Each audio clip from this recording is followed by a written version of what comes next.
Hey everyone, I'm John. Let's talk about how to price a product using unit economics. So, before you spend a single dollar on ads, we need to answer a single question. Can this product actually survive paid advertising? Today, I'll walk you through a simple, practical method to answer that question using unit economics. No jargon, no theory, just math that's going to keep you and your store alive. Let's start with part one, the traffic reality. So we're going to look at acquisition cost. Every customer begins as a site visitor.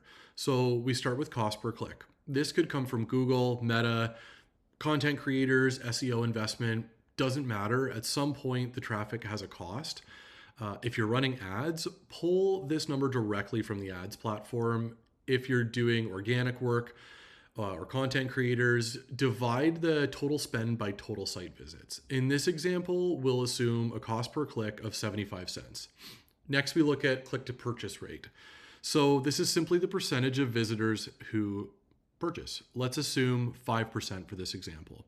Now we do the first calculation. We take cost per click and divide it by the conversion rate. 75 cents divided by 5% gives us a $15 customer acquisition cost. This number matters. It's not perfect, but it sets the condition that your business must survive. So hold on to this number. Part number two, what does a sale actually produce? Now we move on to the product itself. We'll start with the price. Let's say we're testing a product at $64. So what's the cost of goods sold? In this example, it's $51. The price minus the cost of goods sold gives us gross profit. 64 minus 51 equals $13. If we were doing a discount, we would also be accounting for it at this point. It would come out to define the net sales. So it's really gross profit is net sales minus cost of goods sold. This $13 is not profit. It's simply what's left before anything else happens. So now we subtract variable costs. These are the costs that only exist because a sale happened. Payment processing, merchant fees, shipping, fulfillment. If you don't sell a unit, these costs don't exist. In this example, these variable costs total $13. So now we do the next calculation. Gross profit minus variable cost. 13 minus 13 equals 0. This is your contribution. Contribution is the amount left over from a sale to cover fixed costs or customer acquisition. In this case, we've gotten to 0, which means this product cannot afford paid traffic at this price point. So that's not an opinion, it's just the math of the situation. Part three, let's take a look at target margin. So now we want to add what success looks like. Let's say we want a minimum 10% net margin. That would be represented down here. Or maybe in this case, we're going to continue with 1% because we're working with a mission-driven brand. This 1% protects the brand promise of a 1% donation to charity. Either way, we define what we want to get out of it. Once we do, we can calculate our target CPA. Target CPA is the maximum we're willing to spend to acquire a customer while still hitting our goal. In the $64 example, even this tiny margin leaves us with a negative target CPA. Meaning, even free traffic wouldn't work long term. Something has to change.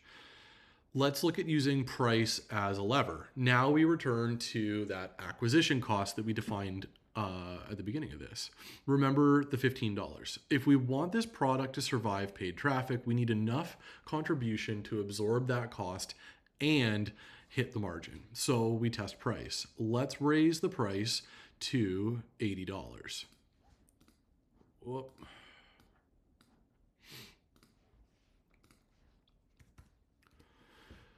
Now let's look at the exact same process of math. 80 minus the $51 cost of goods sold gives us 29. Then we subtract $13 of variable costs. So now we have $16 of contribution to work with. Suddenly, $15 CPA is possible. Not a guarantee that this is going to work, but it's possible, and that's the difference. So now we have to ask business questions. Will the market accept an $80 price? What is this product? Is that reasonable? Can we defend it with branding, our offer, positioning? That's not really a spreadsheet problem, but the spreadsheet tells us what has to be true for this product to work within our traffic system. Part 5, let's take a look at the conversion rate as a second lever. So now let's say we don't want to price at $80. Instead, we're going to improve the conversion rate. So if we increase click to purchase from 5% to 8%, our acquisition cost drops below 10 bucks. We can lower the price or protect the margin or reinvest it in growth. Same traffic, same product, just a different outcome because the conversion rate acts as leverage. Let's take a look at part 6, reverse engineering an existing product. This is probably where a lot of you are going to find yourself. You can also run this totally backwards. Let's say we have a water bottle that we're going to try to sell, or that we are selling for 35 bucks. Cost of goods sold is 12 bucks. Variable costs, we'll just keep it 13, just to keep this simple. That leaves us $10 in contribution. If we want a 10% margin, then our target CPA is about $6.50. Now, ask the question, at the current cost per click, what conversion rate would we need to hit a $6.50 CPA? Let's say the answer is 12%. And we're currently doing 5%. We don't have a traffic problem. We have a product or offer problem. So in closing, this is what unit economics gives us: clarity.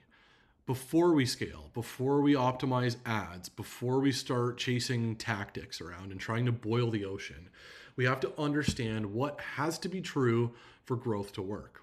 And that's how you price products with confidence. And that's how we avoid trying to scale something that was broken to begin with. Thanks for joining me. Let me know if you have any questions.